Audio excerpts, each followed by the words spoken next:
नमस्कार प्रेक्षकांनो, स्वागत आहे आपल्या यूट्यूब चॅनलवर। जुळली गाठ ग या मालिकेच्या पुढील भागात आपल्याला असं पाहायला मिळतं की आता सावीने धैर्यला सांगितलेलं असतं की तुम्ही लिहा बोर्डवर काय लिहायचं आहे ते। तर आता धैर्य काय लिहितो त्यालाच कळत नाही। तो सावीच्या प्रेमामध्ये इतका बुडालेला असतो की त्याला काही सुचतच नसतं काय लिहावं काय नाही, पण तरी तो काही ओळी लिहत असतो। खरा तो एकची धर्म धैर्याला प्रेम अर्पावे असं तो लिहत असतो। तर आता सावी म्हणत असते, हे काय लिहिताय तुम्ही? तर आता रीना आणि तिचा मित्र पराग त्याची खिल्ली उडवत असतात, पण त्यालाही काही सुचतच नसतं।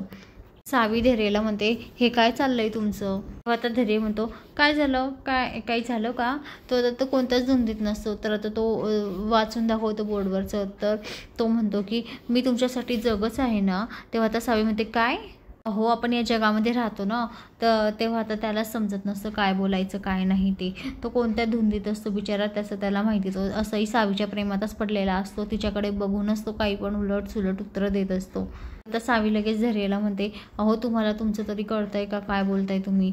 तेव्हा आता धैर्य म्हणतो, ठीक आहे मी करतो, आवडतो मी माझं ठीक करून देतो, ठीक आहे। तर आता सावी म्हणत असते, आपलं आता सगळं सेटअप व्यवस्थित झालेलं आहे, आता आपल्याला फक्त कॅमेऱ्याची वाट बघायची। पराग आता उद्या कॅमेरा येणार आहे ना? पराग म्हणतो, हो उद्या परवापर्यंत येऊन जाईल कॅमेरा। तेव्हा आता रीना म्हणते, पराग एकच हे ठरव ना, उद्या नाही तर परवा। तर आता इथून सगळे जायला निघतात। तर आता नेमकी रीनाची बॅग आतमध्ये राहून जाते, तर ती बॅग घ्यायला मध्ये येते। तर आता त्या ठिकाणी धैर्य काहीतरी करत असतो आणि मनातल्या मनात लाजत असतो। रीना आता तिची बॅग घेते आणि म्हणते, कीप इट अप।